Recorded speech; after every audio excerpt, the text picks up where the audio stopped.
Welcome to మన TV news బులెటిన్ల ముందుగా headlines.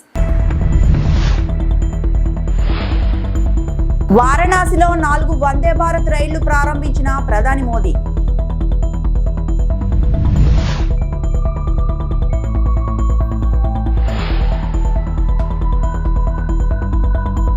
CII summit నిర్మాణాత్మకంగా ఉంటుంది ఏపీ సీఎం చంద్రబాబు.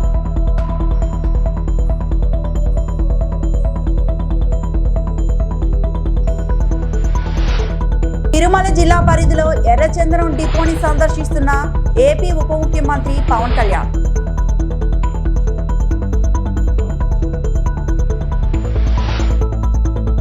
కనకదాస జయంతి వేడుకల్లో మంత్రి Nara Lokesh.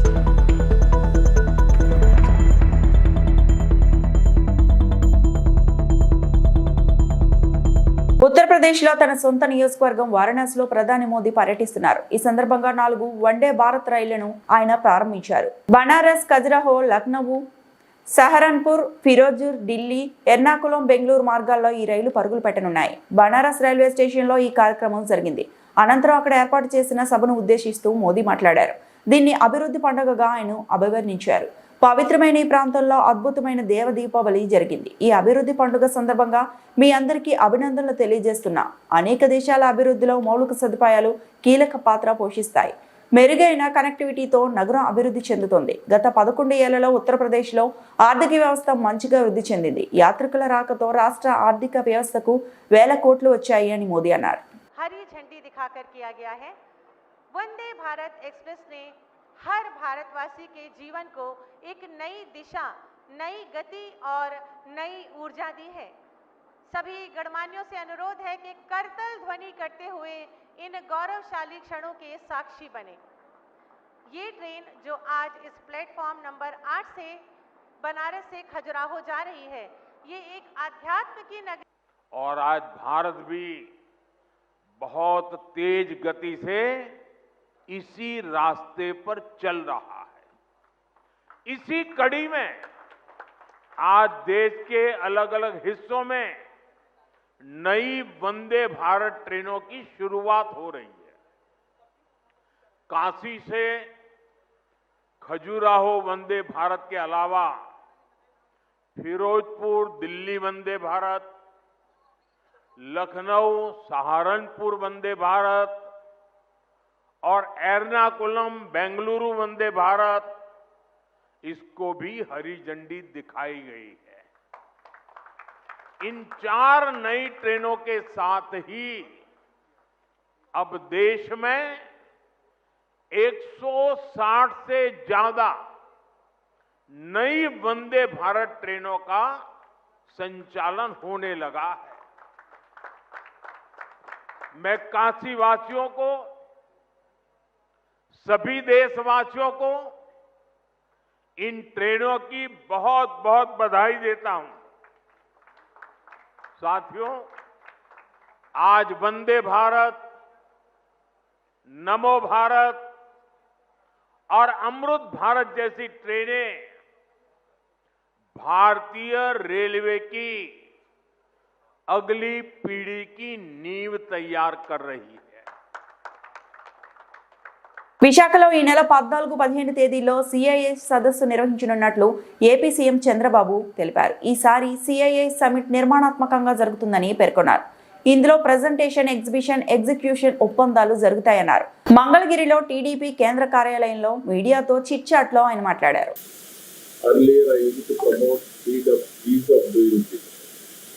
Now we are promoting speed of doing business. Once you decide to set up industry, automatically it is our industry.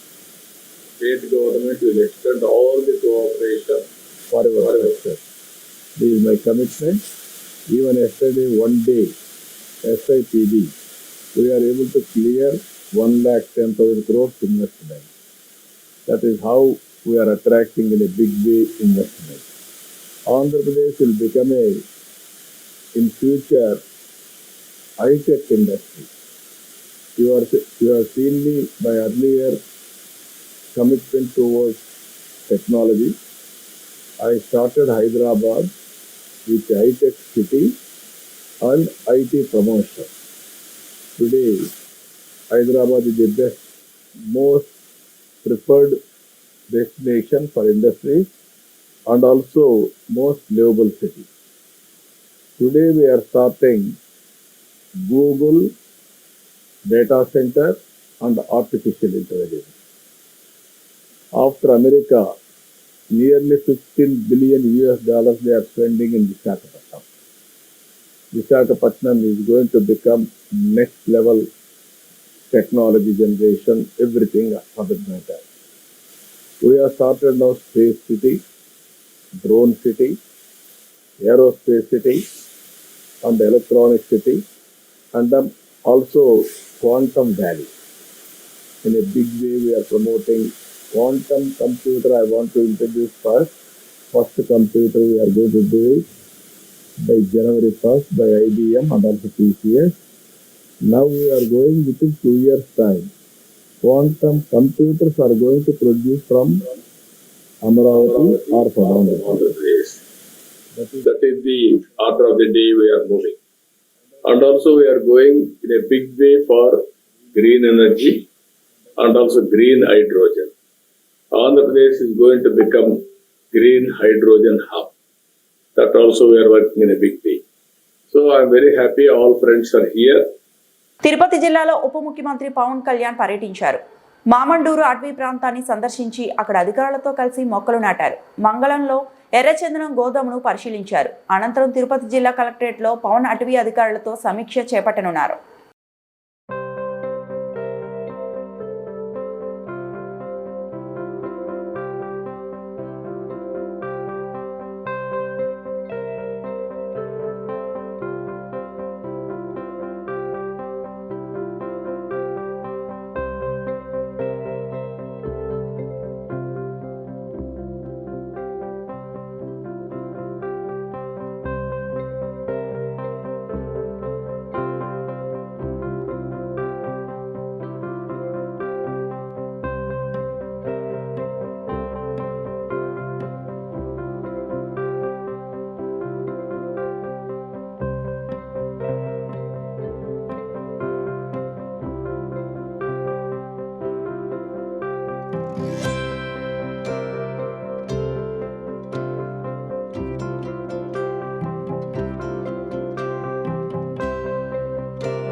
తమ జీవితాంతం అనంతపురం నేలకు రుణపడి ఉంటామని ఏపీ మంత్రి నారా లోకేష్ అన్నారు. భక్త కనకదాస జయంతి సందర్భంగా అనంతపురం జిల్లా కళ్యాణదుర్గంలో ఆయన కాంస్య విగ్రహాన్ని ఆవిష్కరించారు. కార్యక్రమానికి మంత్రి లోకేష్ ముఖ్య అతిథిగా హాజరై మాట్లాడారు. భక్త కనకదాస జీవితం అందరికీ స్ఫూర్తి అని పేర్కొన్నారు. సామాజిక తత్వవేత్తగా, స్వరకర్తగా సమాజ చైతన్యానికి ఎంతో కృషి చేశారన్నారు. తన కీర్తనలు, రచనలతో ఆధ్యాత్మిక విలువలు పెంపొందించారని వివరించారు. కనకదాస్ గారు ఆయన రాసిన గొప్ప పాటలతో ఏకంగా కృష్ణుని కూడా తన వైపుని తిప్పుకున్నారు. ప్రజల్లో ఏకంగా దైవభక్తిని పెంచారు మన కనకదాసు గారు. ప్రజల్లో చైతన్యం తీసుకొచ్చారు. ఏకంగా ఆయన జీవితాన్నే ప్రజల కోసం అంకితం చేస్తాం జరిగింది. చిన్న వయసులో అద్భుతంగా చదివి సైన్యంలో చేరి ఏకంగా యుద్ధాల్లో కూడా ఆయన పాల్గొనడం జరిగింది. దాని తర్వాత భక్తికి, ప్రజలకి ఆయన అహర్నిశలు సేవ చేస్తాం జరిగింది. ఒకరోజు కనకదాసు గారి గురు నీకు మోక్షం పొందాలా లేదా అని అడిగినప్పుడు ఆయన ఒక్క మాటే చెప్పారు, ఏ రోజైతే మనకి అహంకారం తగ్గుతుందో ఆ రోజే మనకి మోక్షం దొరుకుతుందని చెప్పిన గొప్ప వ్యక్తి కనకదాసు గారు. కనకదాసు గారి జీవితం మనందరికి ఒక స్ఫూర్తి. ఆయన చూపించిన మార్గం సమాజానికి ఒక ఆదర్శంగా నిలబడుతుంది. ఉమ్మడి అనంతపూర్ జిల్లాకి మా కుటుంబం చాలా రుణపడి ఉంటుంది. విశ్వవిఖ్యాత నట సార్వభౌమ స్వర్గశ్రీ నందమూరి తారక రామారావు గారిని 3 సార్లు గెలిపించి శాసనసభకు పంపించింది అనంతపురం జిల్లా. నా మామ నందమూరి హరికృష్ణ గారిని ఒక్కసారి గెలిపించి శాసనసభకి పంపించిన పుణ్యభూమి అనంతపురం జిల్లా. ఇంకొక మామ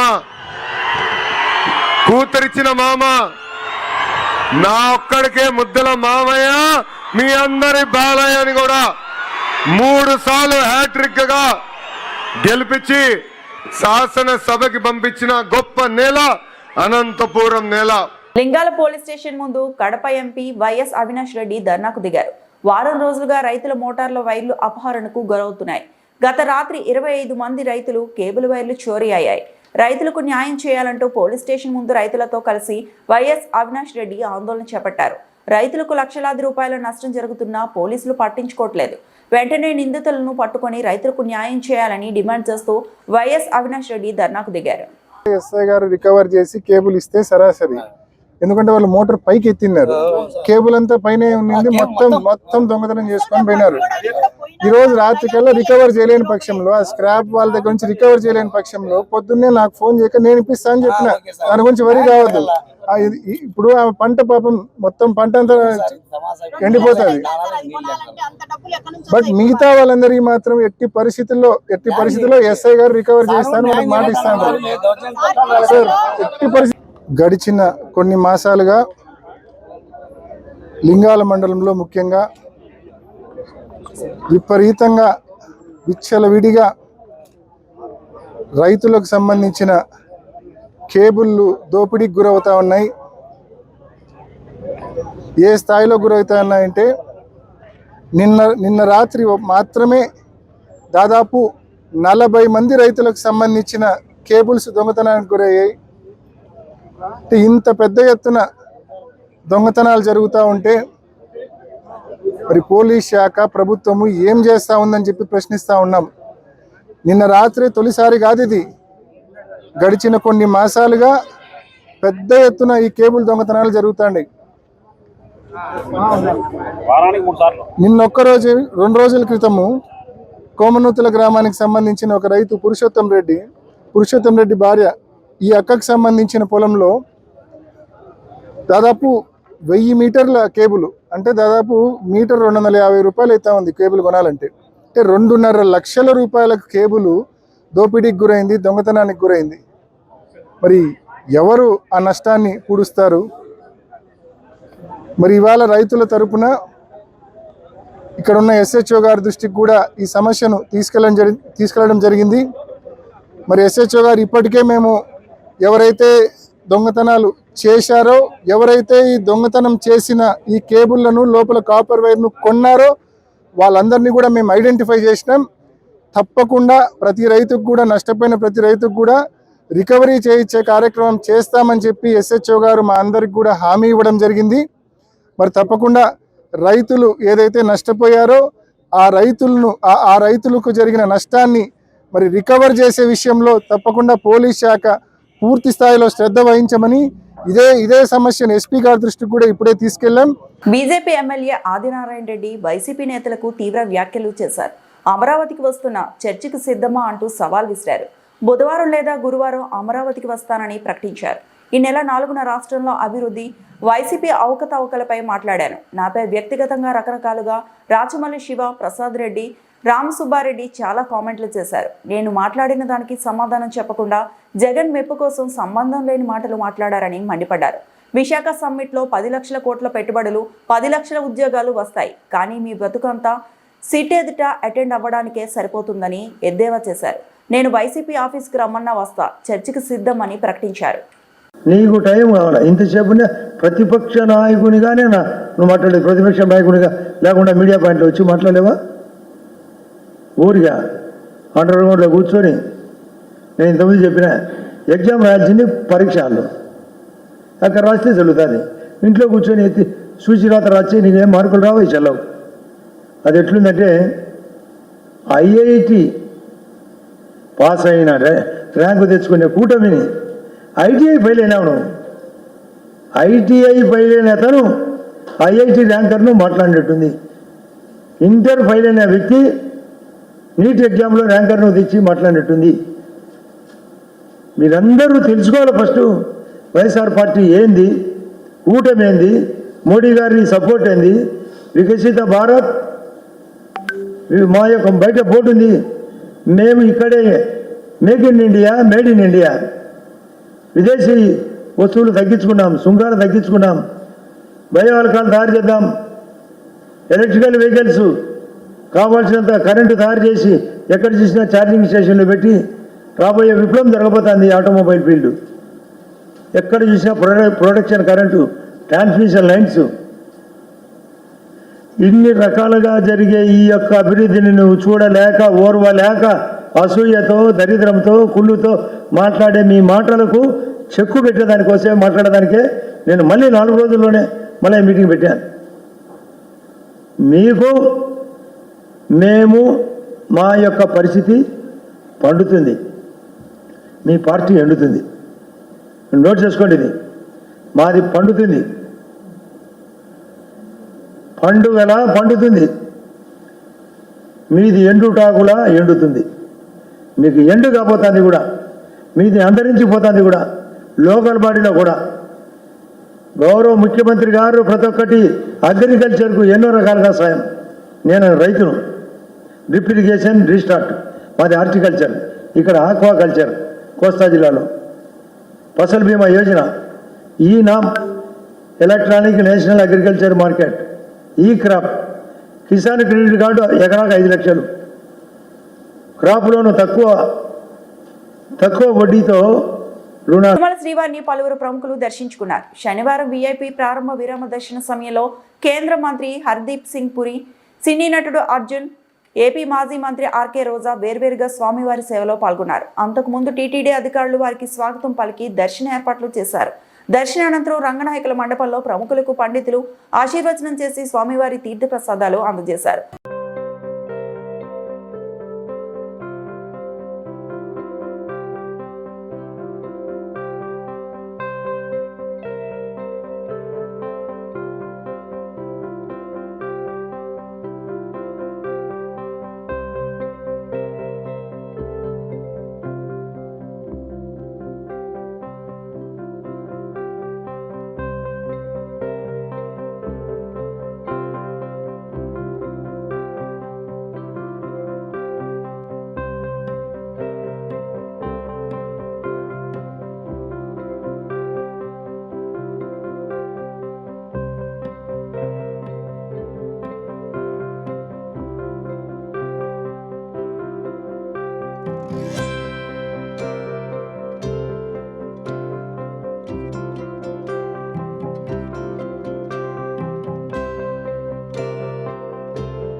ఇక్కడికి రావడమే విశేషం.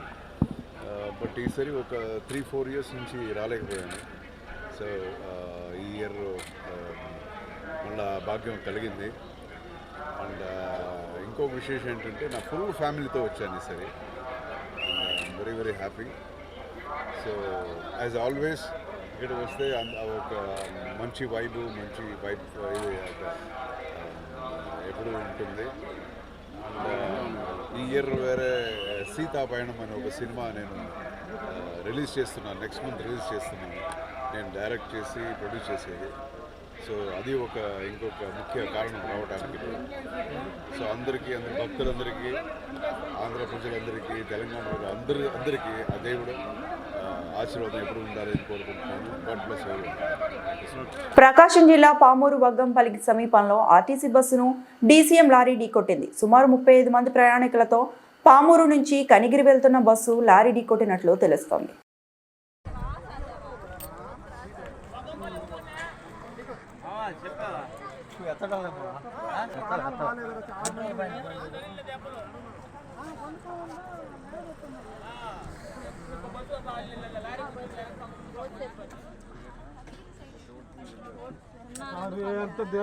సార్ నిజమే ఇవాళ టైం బాగుంది నిజంగా వగ్గంపల్లి దాటినాక కనిగిరి పోయే రూటు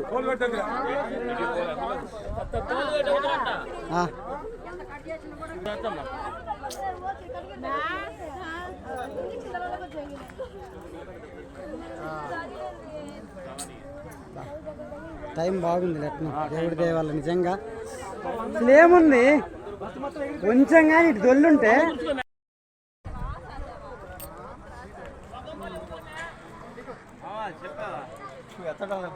మోపిదేవి మండలం పెదప్రోలు దివంగత తెలుగుదేశం పార్టీ కార్యకర్త గంటా వెంకటలక్ష్మి కుటుంబానికి పార్టీ అండగా నిలబడింది.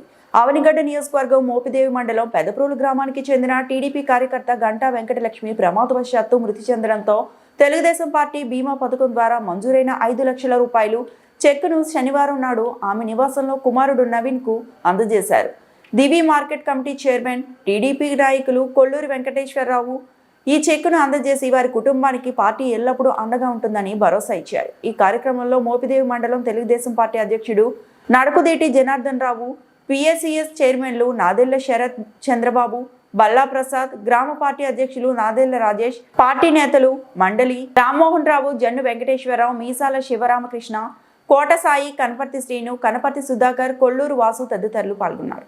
నియోజకవర్గంలో ఇటీవల ప్రమాదవశాత్తు మోపిదేవి మండలం పెదపోలి గ్రామంలో గంటా వెంకటలక్ష్మి అనే ఆమె ప్రమాదవశాత్తు చనిపోవడం కూడా జరిగింది. వాళ్ళకి తెలుగుదేశం పార్టీ సభ్యత్వం కూడా కట్టారు వాళ్ళు. ఆ కట్టబట్టి ఈ కార్యకర్తల సంక్షేమ నిధి నుంచి నారా లోకేష్ గారు 5 లక్షల రూపాయలు కూడా పంపిస్తాం కూడా జరిగింది. రాష్ట్రంలో ఉభయ తెలుగు రాష్ట్రాల్లో ఈ తెలుగుదేశం పార్టీ సభ్యత్వం అనేది 1 కోటి మందికి పైగా కూడా చేస్తాం కూడా జరిగింది. ఆ కుటుంబం ఎవరైతే సభ్యత్వం చేశారో ఆ కుటుంబం రోడ్డుని పడుకోకుండా ఆ కుటుంబాన్ని కేవలం ఆదుకోవటానికి ఈ 5 లక్షల రూపాయలు కూడా ఇన్సూరెన్స్ ద్వారా ఆ కుటుంబానికి కూడా ఇస్తాం కూడా జరిగింది. ఇది భారతదేశంలో ఏ ప్రాంతీయ పార్టీ కానీ నేషనల్ పార్టీ కానీ ఎక్కడ కూడా తీసుకుని విధంగా ఈ తెలుగుదేశం పార్టీ ఆది నుంచి కూడా కార్యకర్తల సంక్షేమ నిధి అని పెట్టి ఆ కార్యక్రమంలో ఏదన్నా ప్రమాదవశాత్తు కానీ జరిగితే ఆ కుటుంబానికి 5 లక్షల రూపాయలు కూడా ఇష్టం కూడా జరిగింది. ఆ క్రమంలో భాగంగానే ఈ వెంకటలక్ష్మి గారు అనే ఆమె చనిపోతాం ఆ కుటుంబ సభ్యులందరికీ కూడా ఆ 5 లక్షలతో సంతోషంగా జీవించాలని చెప్పని ఏదైనా ఉపయోగించుకోవాలి, వాళ్ళకి ఏదైనా ఉపయోగపడతాయి అని చెప్పని పార్టీ ఆలోచన విధానంతో ఈరోజు మేము ఆ పార్టీ ద్వారా వచ్చి అందరం పెద్దలందరం కూడా వచ్చి వాళ్ళకి అందజేస్తాం జరిగింది. పోలవరం ప్రాజెక్టును శనివారం పోలవరం ప్రాజెక్ట్ అథారిటీ అధికారులు సందర్శించారు. ప్రాజెక్టును సందర్శించిన వారిలో అథారిటీ సీఈఓ అతుల్ జైన్, సభ్య కార్యదర్శి M Raghuram, CEC Venkata Subbaiah, deputy director K Shankar, DS Prasad, A Praveen తదితరులు ఉన్నారు. పీపీఏ బృందం ఈసీఆర్ఎఫ్ గ్యాప్ 1-2 డయాఫ్రమ్ ఫాల్ట్ తదితరాలను సందర్శించారు. వాటి నిర్మాణ తీరును పరిశీలించారు. పనుల పురోగతిని అధికారులను అడిగి తెలుసుకున్నారు. జలవనరుల శాఖ ENC K Narasimhamurthy, quality control CE K Seshababu, SE R Ramachandrarao, ఈఈలు D Srinivas, K Balakrishna, S Premchand, CH Narasimharaju, MEIL chief operating officer Satish Babu, Angara, general manager A Gangadhar, deputy general manager Murali, Pammi తదితరులు ప్రాజెక్టు వివరాలని పీపీఏ బృందానికి వివరించారు. అనంతరం అథారిటీ ప్రతినిధులు, జలవనరుల శాఖ నిర్మాణ సంస్థ ఎంఈఐఎల్ ప్రతినిధులతో సమీక్ష నిర్వహించారు.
వీడియో పెట్టారు.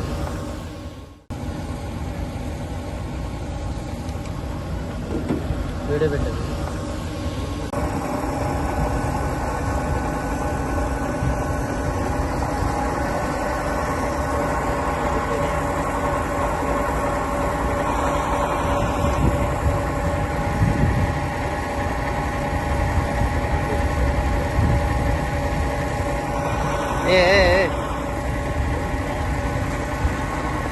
అట్లే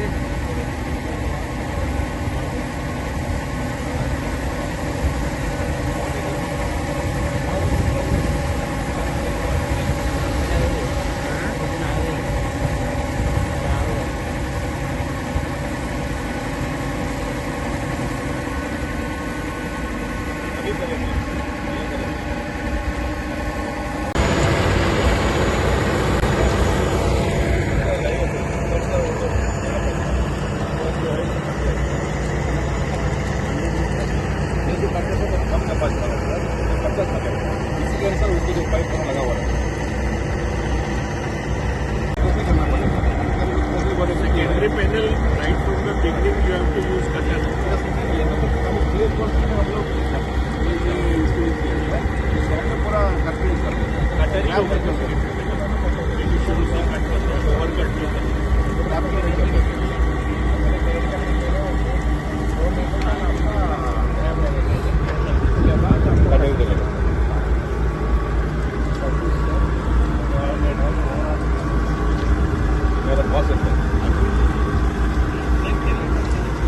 ఈ వార్తలు ఇంతటితో సమాప్తం.